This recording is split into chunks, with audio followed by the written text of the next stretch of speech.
38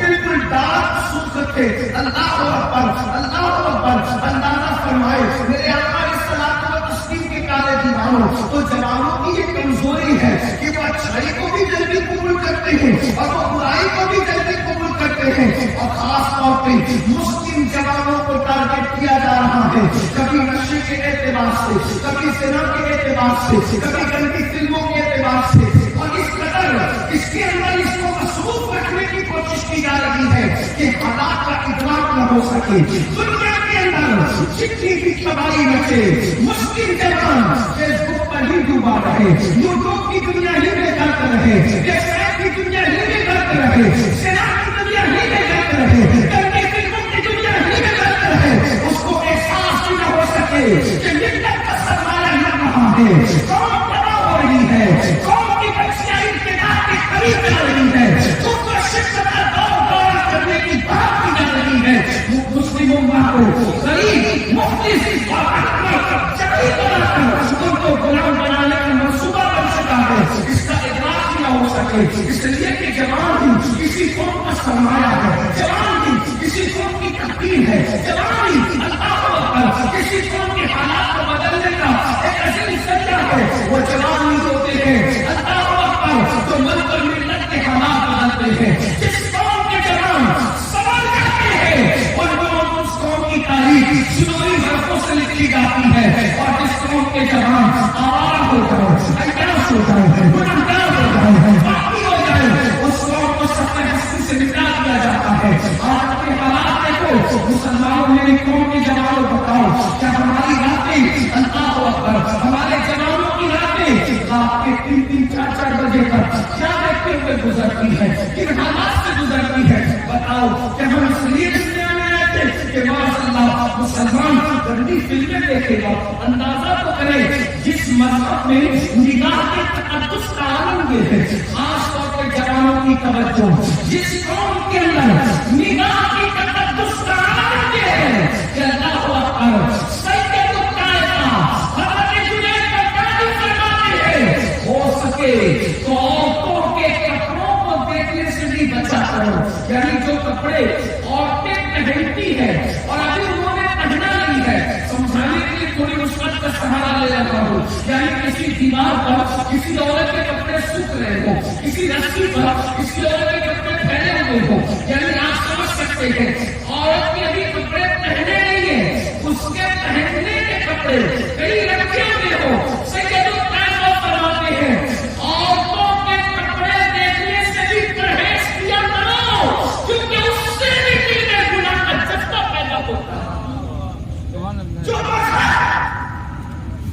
عورتوں کے سوکھتے ہوئے کپڑوں کو دیکھنے سے بھی بطور تقویٰ پرہیز کی تعلیم دیتا ہے. آج اگر اس قوم کے جوان عورتوں کو ننگی اور مردوں کو ننگا زنا کرتے ہوئے دیکھ رہے ہیں تو اس قوم کو تباہی سے کون بچا سکتا ہے, اس قوم کو بربادی سے کون بچا سکتا ہے.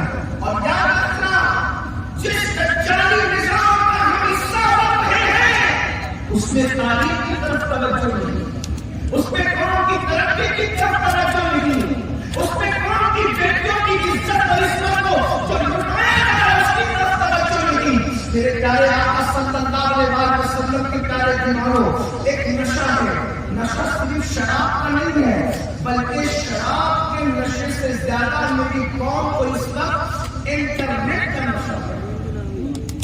شراب کے نشے میں تو شرابی ملوث ہے, مگر انٹرنیٹ کے نشے میں تو دیندار کہلانے والا طبقہ بھی ملوث ہوتا جا رہا ہے. اندازہ فرمائیں شراب کا نشہ کرنے والا دکھتا ہے, ذلیل ہو سکتا ہے, پکڑا جا سکتا ہے, اس پر کارروائی ہو سکتی ہے, مگر جو لوگ انٹرنیٹ کے نشے کے اندر ملوث ہیں وہ تو نرم گدوں پر بہت خاموشی کے ساتھ اپنی نفسانیت کو تسکین فراہم کر رہے ہیں. جس مذہب کے اندر یہ ہے سید الطائفہ جنید بغدادی ارشاد فرماتے ہو سکے اگر بکری کا دودھ دونے کی تمہیں مصروفیت نہیں ہے تو تم بکری کے تھنوں کو دیکھنے سے بھی پرہیز کیا کرو، یہ تقوی سے زیادہ نہیں ہے۔ یہ صوفیہ کی تعلیم ہے، یہ اللہ والوں کی تعلیم ہے۔ کہاں بکری کے تھنوں کو دیکھنے سے بچنا تقوی سے زیادہ قریب کی تعلیم، اور کہاں آج کا نوجوان زنا کی فلمیں موبائل کے اندر بھر کے رکھا ہے۔ آپ مجھے بتائیں ہمیں بھی تباہی سے کیسے بچائے گا کوئی؟ اللہ اکبر۔ حضرت سیدنا عیسیٰ علیہ السلام کا قول ہے، عیسیٰ علیہ السلام ارشاد فرماتے ہیں اگر کسی جگہ پر عورت بیٹھ جائے اور بیٹھنے کے بعد وہاں سے اٹھ کر چلی جائے اور وہ جگہ عورت کے بیٹھنے سے گرم ہو جائے تو نوجوانوں کو چاہیے کہ عورت کی بیٹھنے سے جو جگہ گرم ہوگی ہے اس جگہ پر بیٹھنے سے بھی پرہیز کرے، کیونکہ وہاں بیٹھنے کی وجہ سے بھی اس کے دل میں زنا کا خیال جنم لے سکتا ہے، اس کے دل میں گناہ کا خیال جنم لے سکتا ہے۔ آپ سوچیں گے کتنی باریکیاں ہیں، اللہ اکبر۔ لیکن آج ان ساری چیزوں سے کو نظر انداز کر کے جو ہوگا، آج انسان اپنی نفسانیت میں اپنے جنس کی تسکین کے لیے، اپنے دل کی خواہشات کی تسکین کے لیے، اللہ اکبر، اپنے نفس کی خواہش کو پورا کرنے کے لیے سب کچھ کرنا چاہتا ہے۔ میری قوم کے جوانوں یاد رکھنا، دنیا کی سب کچھ نہیں ہے، نفسانی خواہشات بھی سب کچھ نہیں ہے۔ اور یہ بھی بات آگے بڑھانے سے پہلے عرض کر دوں، صوفیہ فرماتے ہیں جو شادی سے پہلے اور شادی کے بعد زنا کرتے ہیں اللہ ان کے گھر میں ایسی لنگڑی لولی اور اندھی اولاد کو پیدا کرتا ہے۔ اللہ رب العزت بہت سزا دیتا ہے، اور یاد رکھنا قبر میں جو سزا ہے وہ تو ہے، میدان محشر میں جو ہے وہ تو ہے، جہنم میں جو ہے وہ تو ہے، مگر میری قوم کے جوانوں یہ کتنا بڑا دکھ ہے، یہ کتنی بڑی تکلیف ہے، یہ کتنا بڑا عذاب ہے کہ زنا کرنے والوں کے گھروں میں اللہ پاک اور پاک کرنے والوں کے گھروں میں اللہ ایسی اندھی لنگڑی لولی اولاد کو پیدا کرتا ہے تاکہ ہر وقت ان کے ذہن کے اوپر یہ بوجھ رہے اور انہیں احساس رہے لمبوں کے گناہوں میں صدیوں کی سزا پائی۔ اب اس کا یہ مطلب نہیں کہ جس کے گھر میں ایسی اولاد دیکھو اس پہ شک کرنے لگو کہ اس نے زنا کیا ہوگا، ایسا نہیں ہے۔ لیکن کچھ لوگ ایسے ہیں جن کو اللہ بطور آزمائش ایسی اولاد دیتا ہے، اور جس کو آزمائش کے طور پہ دیتا ہے پھر اللہ اس کو روحانیت سے ناراضگی دیتا ہے، وہ غلط لگتا ہے، وہ 1% لوگ ہیں۔ لیکن میرے آقا علیہ الصلوۃ والتسلیم کی پیارے دیوانوں کتنے نقصان کی بات ہے، اللہ اکبر۔ اس لیے اللہ جب چالی نظام کا مقابلہ کرنا ہے تو گناہوں کے ماحول سے نکلنا پڑے گا، گناہوں کی دلدل سے نکلنا پڑے گا، انٹرنیٹ کی جنگل سے نکلنا پڑے گا، اور ہمیں انٹرنیٹ کا اتنا ہی استعمال کرنا ہوگا جتنا استعمال ہم دوا کا کرتے ہیں، جتنا استعمال ہم غذا کا کرتے ہیں، جتنا استعمال ضرورت کے مطابق ہم اور چیزوں کا کرتے ہیں۔ اس کو نشے کی شکل میں اپنے اوپر طاری نہ کرو۔ یہ انٹرنیٹ کی دنیا ہی کا معاملہ ہے کہ ہم بے مروت ہو گئے، ہم خود درج ہو گئے۔ اللہ اکبر۔ بے مروتی کا عالم کو دیکھیں، میں آپ کو مثال کے ذریعے سمجھاتا ہوں۔ باپ بھی بے مروت ہوا، ماں بھی بے مروت ہوئی، بیٹا بھی بے مروت ہوا، بیٹی بھی بے مروت ہوئی۔ اب انٹرنیٹ کے نقصانات دیکھیں، فائدوں کا میں انکار نہیں کر رہا ہوں۔ موبائل ہمارے پاس بھی ہے، آپ کے پاس بھی ہے، انٹرنیٹ ہمارے پاس بھی ہے، آپ کے پاس بھی ہے، لیکن ذرا توجہ کرنا۔ دیکھیے 4 لوگ بیٹھے ہوتے ہیں، بیٹی ہے، بیٹا ہے اور ماں باپ ہے۔ پہلے یہ چاروں بیٹھتے تھے تو بیٹھنے کے بعد کیا کرتے تھے؟ ماں باپ اولاد سے مخاطب ہوتے تھے، بات چیت ہوتی تھی، ماں اولاد کو پیار کی باتیں کرتی، ماں باپ کے ساتھ اولاد پیار کی باتیں کرتے، محبتوں کے جام ایک دوسرے سے شیئر کیے جاتے تھے۔ لیکن اب گھر میں آپ اندازہ کرنا، 4 گھر میں بیٹھے ہوئے ہیں، ایک ہی چھت کے نیچے رہتے ہیں۔ اللہ اکبر۔ بچے اسکول سے آئے، ماں باپ اپنے کام سے فارغ ہوئے، لیکن آپ دیکھیں چاروں کے ہاتھ میں موبائل ہے، وہ بھی موبائل دیکھ لیں، یہ بھی موبائل دیکھ لیں۔ رشتے کہاں گئے؟ رشتوں کی محبت کہاں گئی؟ دیکھا آپ نے رشتوں کو کیسے کٹ کیا گیا ہے، خود غرضی کیسے جنم لے رہی ہے۔ اللہ اکبر۔ مجھے بتاؤ اس مذہب کی تعلیم یہ ہو کہ ماں باپ کا چہرہ محبت کے ساتھ ایک مرتبہ دیکھو تو اللہ مقبول حج کا ثواب عطا فرماتا ہے۔ صوفیہ فرماتے ہیں اگر ماں باپ بیٹھے ہو تو کتابوں کا مطالعہ نہ کرو، اگر ماں باپ بیٹھے ہو